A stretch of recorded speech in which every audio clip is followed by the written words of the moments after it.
comment tu me vas,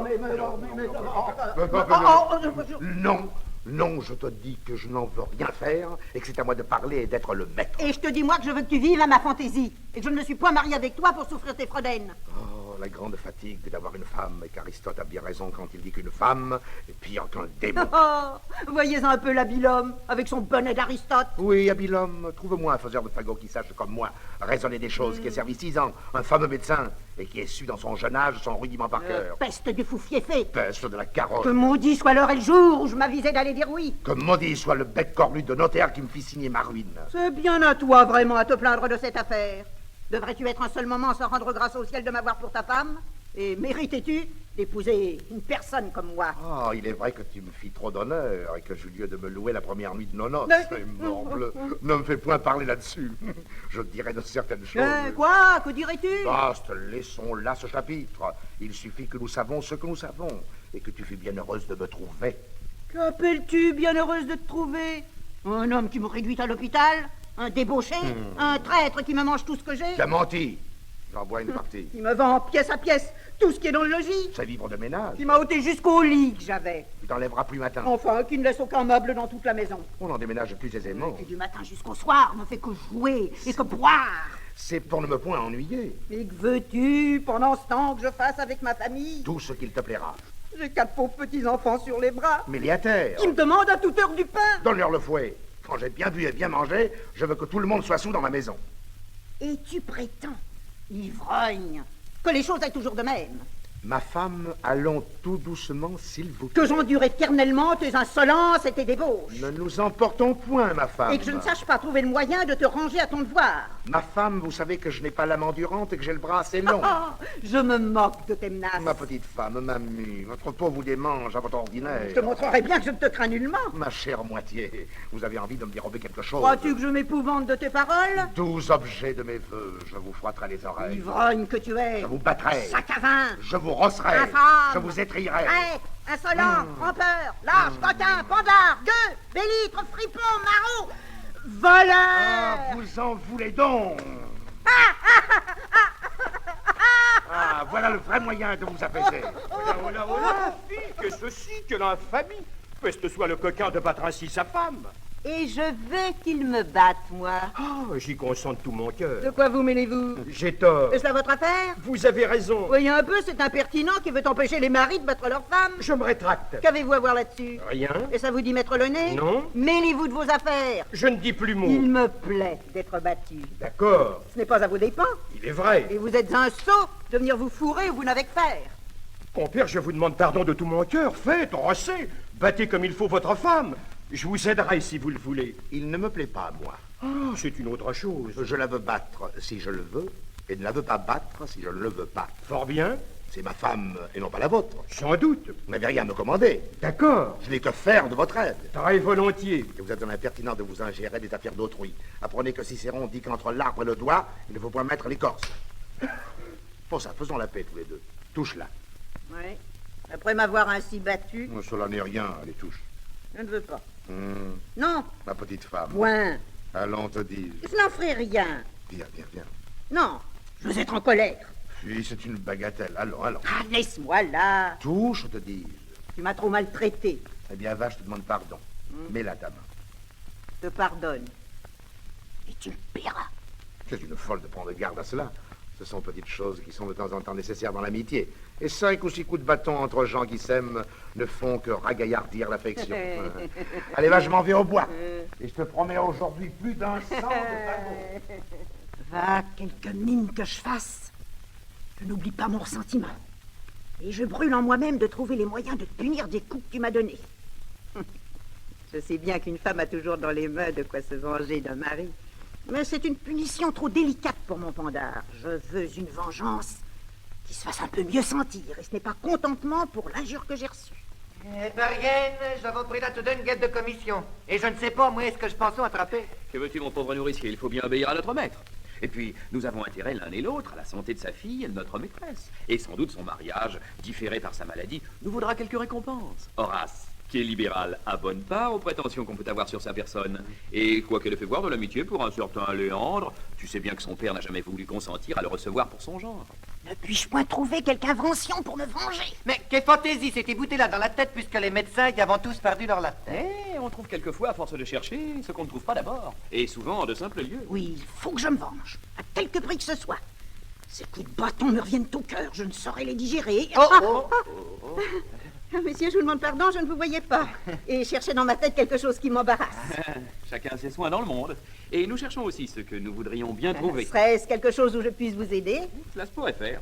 Et nous tâchons de rencontrer quelque habile homme, quelques médecins particuliers, et qui pût donner quelque soulagement à la fille de notre maître, attaquée d'une maladie qui lui a ôté tout à coup l'usage de la langue.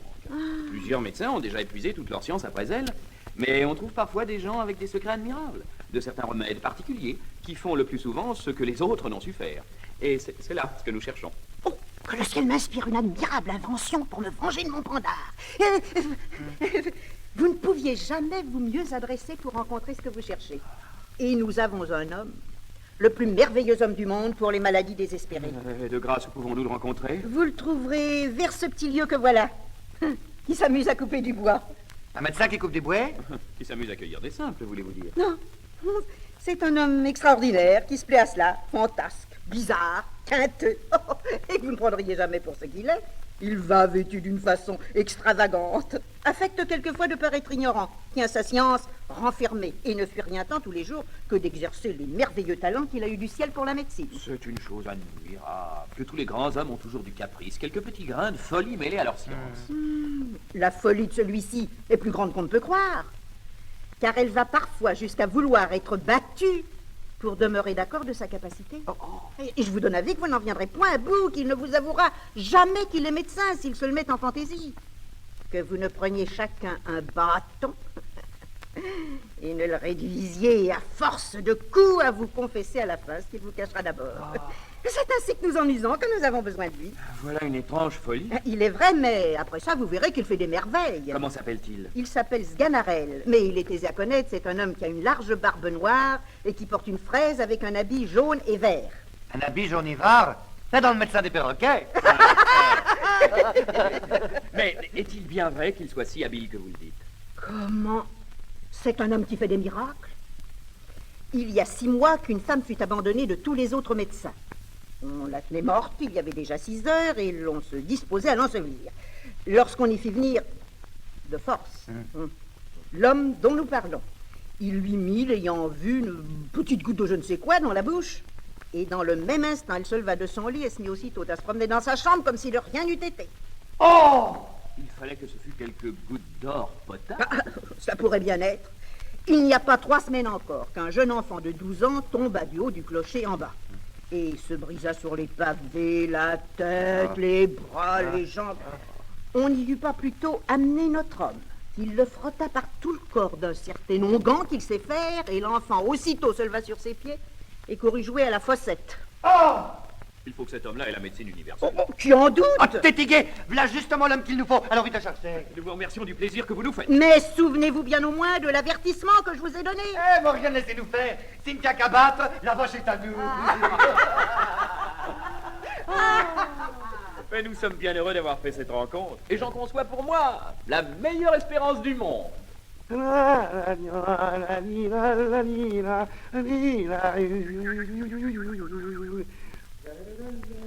Oh, j'entends quelqu'un qui chante et qui coupe du bois. Ma foi, ça s'est travaillé pour boire un coup. Prenons un peu d'haleine. Ah, voilà du bois qui est salé comme tous les diables. Qu'ils sont doux, bouteilles jolies, qu'ils sont doux, vos petits glouglous. Allons, morbleu, il ne faut point engendrer la mélancolie. Le voilà lui-même. Je pense que vous dites vrai que j'avais bouté le nez dessus. Voyons de près. Ah, ma petite friponne, que je t'aime, mon petit bouchon. Que diable, hein, qui en veulent ces gens-là? C'est lui, assurément. Me voilà tout craché comme on nous l'a défiguré. Il consulte en me regardant.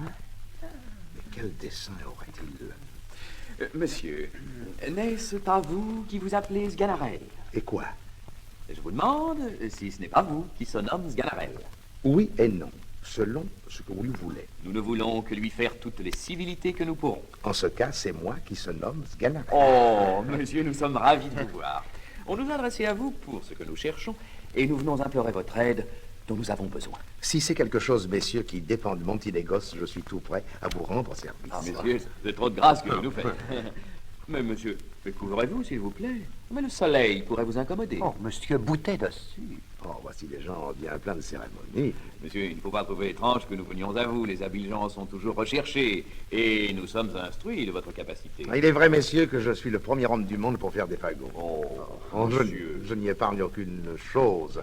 Et les fait d'une façon qu'il n'y a rien à dire. Monsieur, ce n'est pas cela dont il est question. Mais aussi, je les vends 110 sols le 100. Ne parlons point de cela, s'il vous plaît. Ah, je vous promets que je ne saurais les donner à moi. Monsieur, nous savons les choses. Si vous savez les choses, vous savez que je les vends cela. Monsieur, c'est se moquer que... Je ne me moque point, je n'en puis rien rabattre. Parlons d'autre façon, de grâce. Ah, vous en pourrez trouver autre part à moins. Il y a fagot et fagot, mais pour ce que je fais... Monsieur, laissons là ce discours. Faut-il, monsieur, qu'une personne comme vous s'amuse à ces grossières fins et s'abaisse à parler de la sorte qu'un homme si savant, un fameux médecin comme vous êtes, veuille se déguiser aux yeux du monde et tenir enterrer les beaux talents qu'il a? Il est fou. De grâce, monsieur, ne dissimulez point avec nous. Comment? Mais tout ce tripotage ne sert de rien, je t'avance que ça bon. Et quoi donc? Que me voulez-vous dire? Pour qui me prenez-vous? Pour ce que vous êtes, pour un grand médecin. Médecin vous-même. Je ne le suis point et n'ai jamais été. Oh, voilà sa folie qu'il tient. Monsieur, ne veuillez point nier les choses davantage. Et n'en venons point, s'il vous plaît, à de fâcheuses extrémités. À quoi donc? À de certaines choses dont nous serions maris. Mais parbleu, laissant à tout ce qui vous plaira. Je ne suis point médecin et ne sais ce que vous voulez dire. Mais je vois bien qu'il faut se servir du remède. Monsieur, encore un coup. Je vous prie d'avouer ce que vous êtes. Et Tétigué ne l'antipone pas davantage, et quand vous faites la flanquette, vous êtes médecin. J'enrage. À quoi bon nier ce qu'on sait? Pourquoi toutes ces frèmes-là? Qu'est-ce que ça vous sert?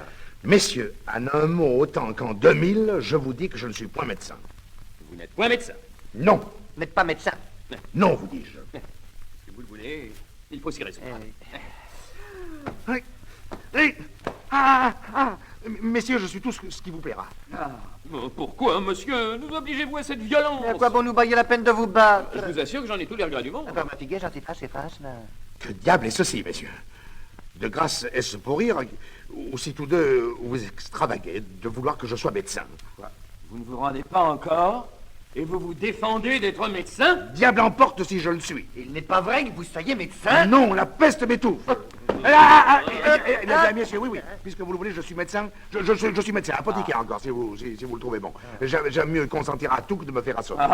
Voilà qui est bien, monsieur. Je suis ravi de vous voir raisonnable. Ah, vous me goûtez la joie au cœur quand je vous vois parler comme ça. Je vous demande pardon de toute mon âme. Je vous demande donc excuse de la liberté que j'avais prise. Oui.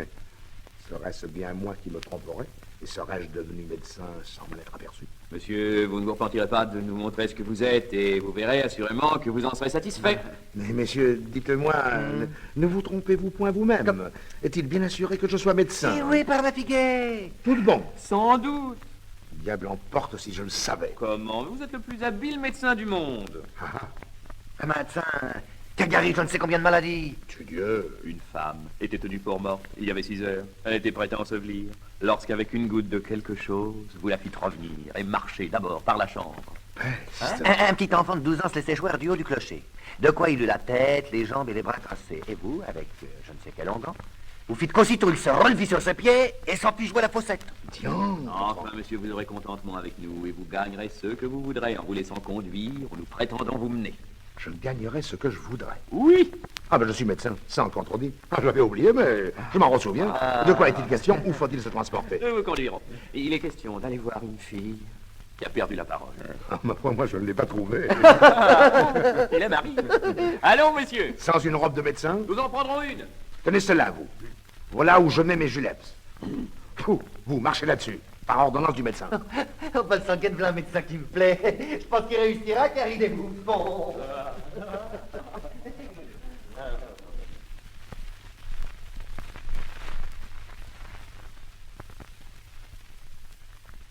Oui, monsieur. Je crois que vous serez satisfait. Et nous vous avons amené le plus grand médecin du monde. Oh, Morgan, il faut tirer l'échelle après ce là. Et tous les autres ne sont pas dingues de lui déchausser ses souliers. C'est un homme qui a fait des cures merveilleuses. Qui a guéri des gens qui étaient morts. Il est un peu capricieux, comme je vous ai dit. Et parfois, il a des moments où son esprit s'échappe et ne paraît pas ce qu'il est. Ah oui, il aime à bouffonner. Il en dirait pas peine, vous en déplaise, qu'il a quelques petits coups de hache à la tête. Mais dans le fond, il est toute science. Et bien souvent, il dit des choses tout à fait relevées. Quand il s'y boute, il parle tout feindré comme s'il lisait dans un livre. Et sa réputation s'est déjà répandue ici. Et tout le monde vient à lui. Je meurs d'envie de le voir. Faites-le moi vite venir. Je le vais quérir. Par ma fille, monsieur, c'est ici fera justement ce qu'ont fait les autres. Je pense que ce sera que si commis. Et la meilleure médecine que l'on pourrait bailler à votre fille, ça serait selon moi un vieux et beau mari pour qu'il calme de l'amitié. Ouais, nourrice mamie, vous vous mêlez de bien des choses. Taisez-vous, notre ménagère Jacqueline. C'est pas vous à bouter la votre mère. Je vous dis, et vous 12, que tous ces médecins n'y feront rien que du au clair, que votre fille a besoin d'autre chose que de rhubarbe et de séné, et qu'un mari est une emplâtre qui garde tous les maux des filles.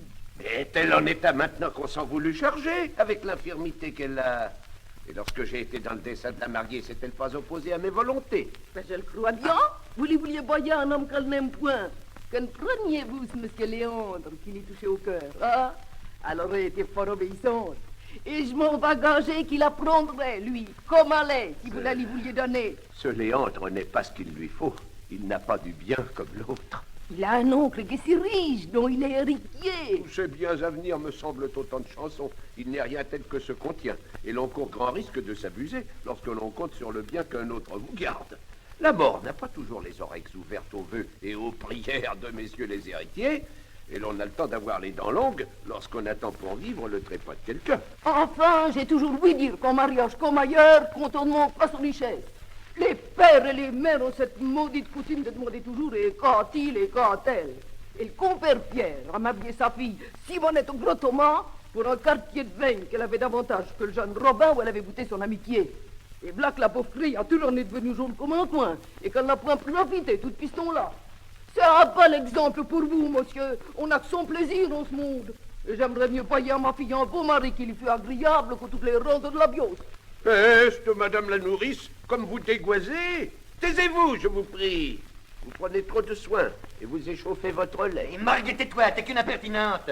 Monsieur n'a que faire de tes discours, il sait ce qu'il a à faire. Mets-toi de donner à téter à ton enfant, sans t'en faire la raisonneuse. Monsieur le père est de sa fille, et il est bon et sage pour savoir ce qu'il lui faut. Tout, oh, tout doux. Monsieur, je vais un peu la mortifier et lui apprendre le respect que vous devez. Oui, mais ces gestes-là ne sont pas nécessaires. Monsieur, préparez-vous. Voilà notre médecin qui entre. Monsieur, je suis ravi de vous voir chez moi. Et nous avons grand besoin de vous. Hippocrate dit que nous nous couvrions tous deux. Et Hippocrate dit cela? Oui, Dans quel chapitre, s'il vous plaît? dans son chapitre des chapeaux. Puisqu'Hippocrate le dit, il le faut faire. Monsieur le médecin, ayant appris les merveilleuses choses... À qui parlez-vous de grâce? À vous? Je ne suis pas médecin. Vous n'êtes pas médecin. Non, vraiment. Tout de bon. Tout bon. Vous êtes médecin maintenant. Je n'ai jamais eu d'autre licence. Quel diable d'homme m'avez-vous là amené? Je vous ai bien dit que c'était un médecin goguenard. Je l'enverrai promener avec ses goguenarderies. Ne prenez pas garde à ça, monsieur, ce n'est que pour rire. Cette craquerie ne me plaît point. Monsieur, je vous demande pardon de la liberté que j'ai prise. Monsieur, je suis votre serviteur. Bon, je suis fâché. Ça n'est rien. Des coups de bâton. Il n'y a pas de mal. Que j'ai eu l'honneur de vous donner. Ne parlons plus de cela. Monsieur, j'ai une fille qui est tombée dans une étrange maladie. Je suis ravi, monsieur, que votre fille ait besoin de moi. Et je souhaiterais de tout mon cœur que vous en eussiez besoin aussi, vous et toute votre famille, pour vous témoigner l'envie que j'ai de vous servir. Je vous suis obligé de ces sentiments. Je vous assure que c'est du meilleur de mon âme que je vous parle. C'est trop d'honneur que vous me faites. Et comment s'appelle votre fille? Lucinde. Lucinde. Oh, beau nom à médicamenter. Lucinde. Lucindus. Lucinda. Lucindum. Je m'en vais voir un peu ce qu'elle fait. Qui est cette grande femme-là? C'est la nourrice d'un petit enfant que j'ai. C'est le joli meuble que voilà. Ah, nourrice, charmante nourrice. Ma médecine, la 13 ans d'esclave de votre nourricerie. Et je voudrais bien être le petit poupon fortuné qui t'étale le lait de vos bonnes grâces. Tous mes remèdes, toute ma science, toute ma capacité est à votre service. Avec votre permission, monsieur le médecin, laissez-la ma femme, je vous prie. Quoi? Elle est votre femme? Oui. Ah, vraiment, je ne savais pas cela. Je m'en réjouis pour l'amour de l'un et de l'autre. Et tout doucement, s'il vous plaît. Je vous assure que je suis ravi que vous soyez unis ensemble. Je la félicite d'avoir un mari comme vous et je vous félicite, vous, d'avoir une femme si belle, si sage et si bien faite comme elle est. Technique et pointant compliment, je vous supplie. Ne voulez-vous pas que je me réjouisse avec vous d'un si bel assemblage? Avec moi tant qu'il vous plaira, mais avec ma femme, trêve de cérémonie. Bon, je prends part également au bonheur de tous deux. Et si je vous embrasse pour vous en témoigner ma joie, je l'embrasse de même pour lui en témoigner aussi. Fatigué, monsieur le médecin, que d'antiponnage. Monsieur, voici tout à l'heure ma fille. On va vous amener. Je l'attends, monsieur, avec toute la médecine. Où est-elle? Là-dedans. Fort bien. Mais comme je m'intéresse à toute votre famille, il faut que j'essaie un peu le lait de votre nourrice et que je visite son sein. Non, non, non, non, nous avons faire de ça. Bon, c'est l'office du médecin de voir les tétons des nourrices. Et au fils qui tienne, je suis votre serviteur. As-tu bien la hardiesse de t'opposer au médecin? Hors de là! Je me moque de ça. Je te donnerai la fièvre. Ôte-toi de là aussi. Est-ce que je suis pas si grande pour me défendre moi-même? Si tu fais quelque chose qui ne soit pas Je faire. ne veux pas que tu te tentes, moi. Oh, le vilain qui est jaloux de sa femme. Voilà ma fille.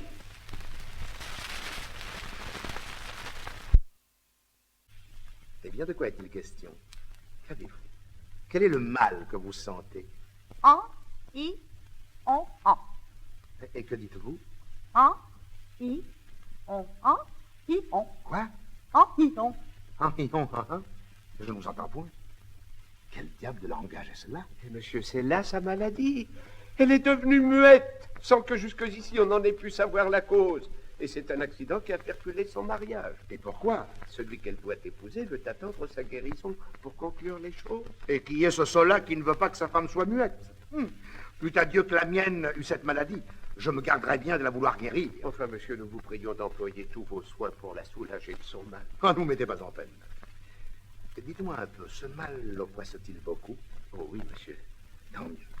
Sent-elle de grandes douleurs? Fort grande. C'est fort bien fait. Va-t-elle où vous savez? Oui.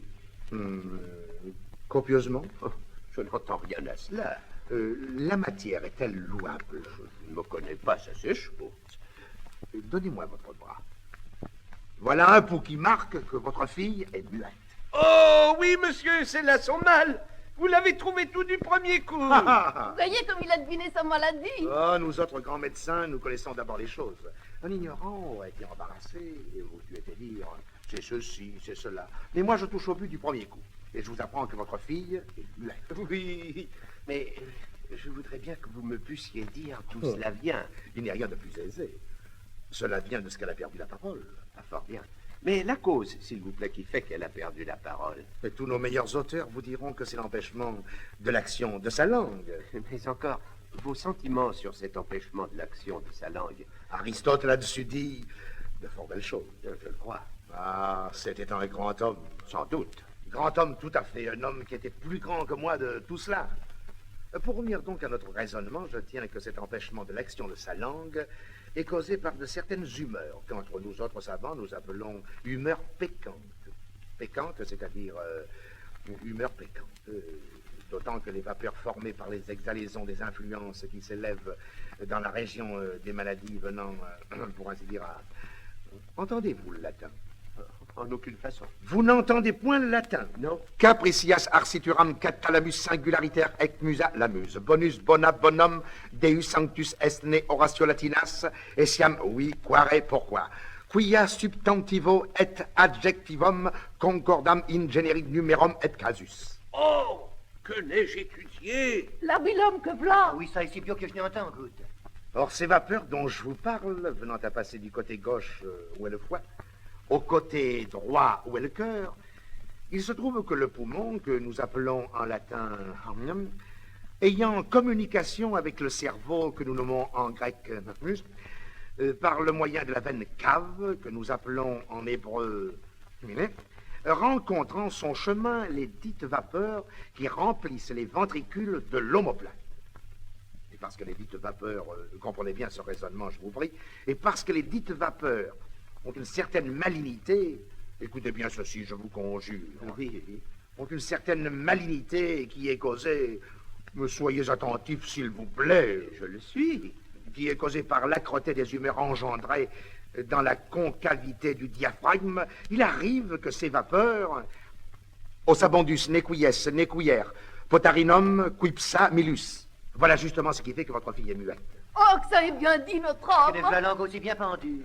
On ne peut pas mieux raisonner, sans doute. Il n'y a qu'une seule chose qui m'a choqué. C'est l'endroit du fouet et du cœur.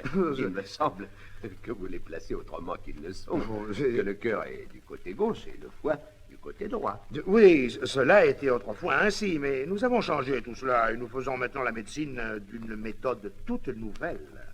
C'est ce que je ne savais pas. Et je vous demande pardon de mon ignorance. Il n'y a point de mal. Vous n'êtes pas obligé d'être aussi habile que nous. Assurément. Mais monsieur, que croyez-vous qu'il faille faire à cette maladie? Ce que je crois qu'il faille faire. Oui. Mon avis est qu'on la remette sur son lit et qu'on lui fasse prendre pour remède quantité de pain trempé dans du vin. Pourquoi cela, monsieur? Et parce qu'il y a dans le vin et le pain mêlés ensemble une vertu sympathique qui fait parler. Ne voyez-vous pas bien qu'on nous donne autre chose aux perroquets et qu'ils apprennent à parler en mangeant de cela? Cela est vrai. Oh, le grand homme! Vite, quantité de pain et de vin! Je reviendrai voir sur le soir en quel état elle sera. Doucement, vous, nourrice. Monsieur, voilà une nourrice à laquelle il faut que je fasse quelques petits remèdes. Qui, moi? Je me porte le mieux du monde. Tant pis, nourrice, tant pis. Cette grande santé est à craindre. Il ne sera pas mauvais de vous faire quelques petites saignées amiables, de vous donner quelques petits clistères dulcifiants. Mais monsieur, voilà une mode que je ne comprends point. Pourquoi ça les faire saigner quand on n'a point de maladie? Il n'importe. La mode, elle est salutaire. Et comme on boit pour la soif à venir, il faut se faire aussi saigner pour la maladie à venir. Ma fille, je me moque de ça et je ne veux point faire de mon corps une boutique d'apothicaire. Vous êtes réactif au remède, mais nous saurons vous soumettre à la raison. Monsieur, je vous donne le bonjour. Attendez un peu, s'il vous plaît. Et que voulez-vous faire? Vous donnez de l'argent, monsieur. Je n'en prendrai point, monsieur. Monsieur. Point du tout. Un petit moment. En aucune façon. De grâce. Vous vous moquez, je n'en ferai rien. Eh. Ce n'est pas l'argent qui me fait agir. Je le crois. Voilà qui est fait. Cela est-il de poids? Oui, monsieur. Je ne suis pas un médecin mercenaire. Je le sais bien. L'intérêt ne me gouverne point. Je n'ai pas cette pensée. Mais ma foi, cela ne va pas mal. Et pourvu que... Monsieur, il y a longtemps que je vous attends et je viens implorer votre assistance. Voilà un pouls qui est fort mauvais. Je ne suis point malade, monsieur, et ce n'est pas pour cela que je viens à vous. Si vous n'êtes pas malade, que diable dites-vous donc? Non, pour vous dire la chose en deux mots, je m'appelle Léandre, qui suis amoureux de Lucinde, que vous venez de visiter. Et comme par la mauvaise humeur de son père, toutes sortes d'accès m'est fermé auprès d'elle, je me hasarde à vous prier de vouloir servir mon amour et de me donner lieu d'exécuter un stratagème que j'ai trouvé pour lui pouvoir dire deux mots, d'où dépendent absolument mon bonheur et ma vie. Mais pour qui me prenez-vous? Comment osez vous adresser à moi pour vous servir dans votre amour et vouloir ravaler la dignité de médecin à des emplois de cette nature? Monsieur, ne faites point de bruit. J'en veux faire, moi. Vous êtes un impertinent. Et monsieur, doucement. Un mal avisé. De grâce. Je vous apprendrai que je ne suis point homme à cela et que c'est une insolence extrême de vouloir m'employer. Merci. Je ne parle pas pour vous, car vous êtes honnête homme, et je serais ravi de vous rendre service. Mais il y a de certains impertinents au monde et qui viennent prendre les gens pour ce qu'ils ne sont pas. Et je vous avoue que cela me met en colère. Je vous demande pardon, monsieur, de la liberté. Oh, mais vous vous moquez. De quoi est-il question? Vous saurez donc, monsieur, que cette maladie que vous voulez guérir est une feinte maladie. Les médecins ont raisonné là-dessus comme il faut. Ils n'ont pas manqué de dire que cela procédait qui du cerveau, qui des entrailles, qui de la rate, qui du foie. Mais il est certain que l'amour en est la véritable cause, et que Lucinde n'a trouvé cette maladie que pour se délivrer d'un mariage dont elle était importunée. Mais de crainte qu'on ne nous voie ensemble, retirons-nous d'ici, et je vous dirai en marchant ce que je souhaite de vous. Allons, monsieur, vous m'avez donné pour votre amour une tendresse qui n'est pas concevable. Et j'y perdrai toute ma médecine. Ou la malade crèvera, ou bien elle sera à vous.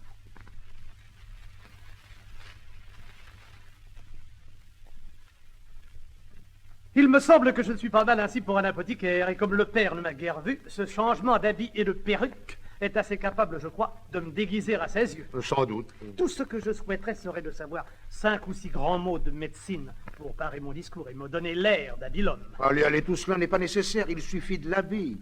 Et je n'en sais pas plus que vous. Comment? Le diable emporte si j'entends rien en médecine. Vous êtes honnête homme, et je veux bien me confier à vous comme vous vous confiez à moi. Quoi, vous n'êtes pas effectivement... Non, vous dis-je, ils m'ont fait médecin malgré mes dents. Je m'étais jamais mêlé d'être aussi savant que cela, et toutes mes études n'ont été que jusqu'en 6e. Je ne sais point sur quoi cette imagination leur est venue, mais quand j'ai vu qu'à toute force, ils voulaient que je fusse médecin, je me suis résolu de l'être aux dépens de qui il appartiendra. Cependant, vous ne sauriez croire comment l'erreur s'est répandue et de quelle façon chacun est endiablé à me croire habile homme. On me vient chercher de tous les côtés. Et si les choses vont toujours de même, je suis d'avis de m'en tenir toute ma vie à la médecine. Je trouve que c'est le métier le meilleur de tous. Car soit qu'on fasse bien, ou soit qu'on fasse mal, on est toujours payé de même sorte. La méchante besogne ne retombe jamais sur notre dos, et nous taillons comme il nous plaît sur l'étoffe où nous travaillons. Un cordonnier, en faisant des souliers, ne saurait gâter un morceau de cuir qu'il n'en paye des pots cassés. Mais ici, l'on peut gâter un homme sans qu'il n'en coûte rien. Les bévues ne sont point pour nous, et c'est toujours la faute de celui qui meurt. Enfin, le bon de cette profession est qu'il y a parmi les morts une honnêteté, une discrétion la plus grande du monde. Et jamais on n'envoie se plaindre du médecin qui l'a tué. Il est vrai que les morts sont fort honnêtes gens sur cette matière. Voilà des gens qui ont la mine de me venir consulter. Allez toujours m'attendre auprès du logis de votre maîtresse. Monsieur, je venons vous chercher mon fils Perrin et moi. Qu'y a-t-il? Sa pauvre mère, canon paraît, est dans un lit malade il y a 6 mois. Que voulez-vous que j'y fasse? Je voudrais, monsieur, que vous nous voyiez que petite drôlerie pour la guérir. Il faut voir de quoi est-ce qu'elle est malade. Elle est malade d'hypocrisie, monsieur. D'hypocrisie? Ouais, c'est-à-dire qu'elle est enflée partout. Elle en dit que c'est quantité de sériosité qu'elle a dans le corps, et que son fouet, son ventre, ou sa rate, comme vous voudrez l'appeler, au lieu de faire du sang, elle ne fait plus que de l'eau. Elle a de 2 jours dans la fièvre quotidienne, avec des lassitudes et des douleurs dans les muscles des jambes. On entend dans sa gorge des flemmes qui sont tout prêts à l'étouffer. Et parfois, il y prend des syncoles et des conversions que je croyons qu'elle a passées. J'avons dans notre village un apothicaire, révérence parler, qui a donné je ne sais combien d'histoires. Et il m'en coûte plus d'une douzaine de bons écus en lavement, à ne vous en déplaise, en aposthume qu'on lui a fait prendre, en infection de jacinthe et en portion cordiale. Mais tout ça, comme dit l'autre, n'a été que de longuant miton-mitaine. Il voulait y bailler d'une certaine globe qu'on appelle du vin à méthyle. Mais j'ai eu peur, franchement, que ça l'envoya en pataisse. Elle en dit que ces gros médecins tuant je ne sais combien de monde avec cette invention-là. Venons au fait, mon ami, venons au fait. Le fait est, monsieur, que je venais vous prier de nous dire ce qu'il faut que je fassions. Je ne vous entends point du tout. Monsieur, ma mère est malade et voilà 2 écus que je vous apporte pour nous bailler coq remède. Ah, je vous entends, vous. Voilà un garçon qui parle clairement, qui s'explique comme il faut. Vous dites que votre mère est malade d'hydroplésie, qu'elle est enflée par tout le corps, qu'elle a de la fièvre, avec des douleurs dans les jambes, et qu'il lui prend parfois des syncopes et des convulsions, c'est-à-dire des évanouissements. Eh oui, monsieur, c'est justement ça. J'ai compris d'abord vos paroles. Vous avez un père qui ne sait ce qu'il dit. Maintenant, vous me demandez un remède. Oui, monsieur. Un remède pour la guérir. C'est comme je l'entends, donc. Tenez, voilà un morceau de fromage qu'il faut que vous lui fassiez prendre. Du fromage, monsieur? Oui, c'est un fromage préparé, où il entre de l'or, du corail et des perles, et quantité d'autres choses précieuses. Oh, monsieur, je vous sens bien obligé, et j'allais le faire prendre ça tout à l'heure. Allez, si elle meurt, ne manquez pas de la faire enterrer du mieux que vous pourrez. Voici la belle nourrice. Oh, nourrice de mon cœur, je suis ravi de cette rencontre. Et votre vue est la rhubarbe, la casse et le séné qui purgent de la mélancolie de mon âme. Par ma fille, monsieur le médecin, ça est trop bien dit pour moi. Et j'entends rien à tout votre latin. Devenez malade, nourrice, je vous en prie. Devenez malade pour l'amour de moi. J'aurai toutes les joies du monde de vous guérir. Je suis votre servante, mais j'aime pas mieux qu'on ne me garisse pas. Que je vous plains, belle nourrice, d'avoir un mari jaloux et fâcheux comme celui que vous avez. Que voulez-vous, monsieur, c'est pour la pénitence de mes fautes. Et là où la chèvre est liée, il faut battre le brut. Comment? Un rustre comme cela? Un homme qui vous observe toujours et ne veut pas que personne vous parle. Hélas, vous n'avez rien vu encore, et ce n'est qu'un petit échantillon de sa mauvaise humeur. Est-il possible? Et qu'un homme ait l'âme assez basse pour maltraiter une personne comme vous, à que j'en cette belle nourrice, et qui ne sont pas loin d'ici, qui se tiendraient heureux de baiser seulement les petits bouts de vos petons. Pourquoi faut-il qu'une personne si bien faite soit tombée en de telles mains, et qu'un franc animal, un brutal, un stupide, un sot... Pardonnez-moi, nourrice, si je parle ainsi de votre mari. Eh, monsieur, je sais bien qu'il mérite tous ces noms-là. Oui, sans doute, nourrice, il les mérite. Et il mériterait encore que vous lui missiez quelque chose sur la tête, pour le punir des soupçons qu'il a. Il n'est pas vrai que si je n'avais devant les yeux que ton intérêt, il pourrait m'obliger à quelque étrange chose. Eh, ma foi, vous ne feriez pas mal de vous venger de lui avec quelqu'un. C'est un homme, je vous le dis, qui mérite bien cela. Et si j'étais assez heureux, belle nourrice, pour être choisi pour...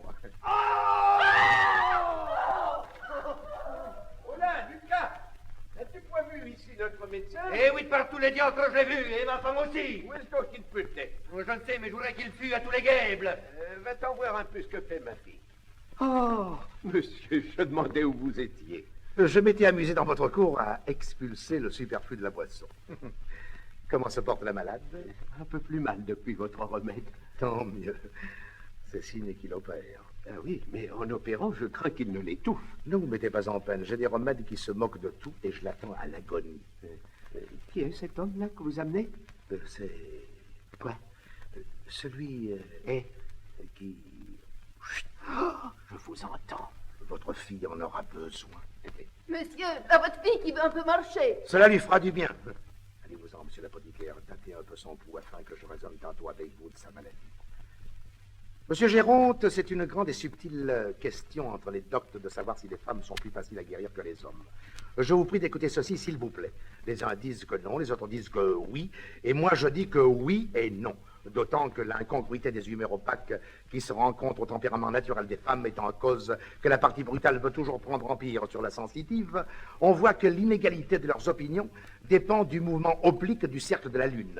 Et comme le Soleil qui darde ses rayons sur la concavité de la Terre trouve... Non, je ne suis point du tout capable de changer de sentiment. Voilà ma fille qui parle. Oh, grande vertu du remède. Oh, admirable médecin, que je vous suis obligé, monsieur, de cette guérison merveilleuse. Et que puis-je faire pour vous après un tel service? Voilà une maladie qui m'a bien donné de la peine. Oui, mon père, j'ai recouvré la parole, mais je l'ai recouvrée pour vous dire que je n'aurai jamais d'autre époux que Léandre et que c'est inutilement que vous voulez me donner Horace. Mais... rien n'est capable d'ébranler la résolution que j'ai prise. Ouais. Vous m'opposerez en vain de belles raisons. Tous Si. vos discours ne serviront de rien. C'est une chose où je suis déterminée. Mais... Je n'ai puissance paternelle qui me puisse obliger à me marier J'ai- malgré moi. Vous avez beau faire tous vos efforts, mon cœur ne saurait se soumettre à cette tyrannie. Et je me jetterai plutôt dans un couvent que d'épouser un homme que je n'aime point. Non, en aucune façon, point d'affaire. Vous perdez le temps, je n'en ferai rien, cela est résolu. Elle est guérie. Oh, quelle impétuosité de parole. Il n'y a pas moyen d'y résister, monsieur. Je vous prie de la faire redevenir muette. Ah, c'est une chose qui m'est impossible. Tout ce que je puis faire pour votre service est de vous rendre aux sources si vous voulez. Je vous remercie. Penses-tu donc? Non, toutes vos raisons ne gagneront rien sur mon âme. Tu épouseras Horace dès ce soir. J'épouserai plutôt la mort. Mon Dieu, arrêtez-vous! Laissez-moi médicamenter cette affaire. C'est une maladie qui la tient et je sais le remède qu'il faut y apporter. Serait-il possible, monsieur, que vous puissiez aussi guérir cette maladie d'esprit? Oui, laissez-moi faire. J'ai des remèdes pour tout. Et notre apothicaire nous servira pour cette cure. Un mot, monsieur l'apothicaire. Vous voyez que l'ardeur qu'elle a pour ce Léandre est tout à fait contraire aux volontés du père, qu'il n'y a point de temps à perdre, que les humeurs sont fort aigries et qu'il est nécessaire de trouver promptement un remède à ce mal qui pourrait empirer par le retardement. Pour moi, je n'y en vois qu'un seul, qui est une prise de fuite purgative, que vous mêlerez comme il faut avec 2 drachmes de matrimonion en pilule. Peut-être fera-t-elle quelques difficultés à prendre ce remède. Mais comme vous êtes habile homme dans votre métier, c'est à vous de l'y résoudre et de lui faire avaler la chose du mieux que vous pourrez. Allez-vous-en lui faire un petit tour de jardin afin de préparer les humeurs, tandis que j'entretiendrai ici son père. Mais surtout, ne perdez point de temps. Au remède vite, au remède spécifique. Quelles drogues, monsieur, sont celles que vous venez de dire? Il me semble que je ne les ai jamais ouï nommer. Ce sont drogues dont on se sert dans les nécessités urgentes. Avez-vous jamais vu une insolence pareille à la sienne? Bon, les filles sont quelquefois un peu têtues. Vous ne sauriez croire comme elle est affolée de ce Léandre. La chaleur du sang fait cela dans les jeunes esprits. Pour moi, dès que j'ai eu découvert la violence de cet amour, j'ai su tenir toujours ma fille enfermée. Vous avez fait sagement. Et j'ai bien empêché qu'il n'ait eu communication ensemble. Fort bien. Il serait arrivé quelque folie si j'avais souffert qu'ils se fussent vus. Sans doute. Et je crois qu'elle aurait été fille à s'en aller avec lui. C'est prudemment raisonné. On m'avertit qu'il fait tous ses efforts pour lui parler. Quel drôle. Mais il perdra son temps. Ah, Et j'empêcherai bien qu'il ne la voie. il n'a pas affaire à un sot. Et vous savez des rubriques qu'il ne sait pas. Plus fin que vous n'est pas bête. Pas le sanguin, monsieur, voici bien du tintamarre. Votre fille s'est enfuie avec son Léandre. C'était lui qui était l'apothicaire. Et voilà monsieur le médecin qui a fait cette belle opération-là. Comment? M'assassiner de la façon? Non, mais Ah non, un commissaire! Et qu'on empêche qu'il ne sorte! Ah, traître! Je vous ferai punir par la justice! À part ma petite monsieur le médecin, vous serez pendu. Ne bougez de là seulement. Ah, mon Dieu, que j'ai eu de peine à trouver ce logis. Dites-moi un peu des nouvelles du médecin que je vous ai donné. Le black, il va être pendu. Quoi, mon mari pendu? Et là, c'est qu'a-t-il fait pour cela? Il a fait enlever la fille de notre maître. Hélas, mon cher mari, est-il bien vrai qu'on te va pendre? Tu vois, j'attends. Ah, Faut-il que tu te laisses mourir en présence de tant de gens? que veux-tu que j'y fasse? Encore, si tu avais achevé de couper notre bois, je prendrais quelques consolations. Oh, retire-toi de là, tu me fends le cœur. Non, je veux demeurer pour t'encourager à la mort. Et je ne te quitterai point, je ne t'ai vu pendu. Le commissaire viendra bientôt, et l'on s'en va vous mettre en lieu où l'on me répondra de vous.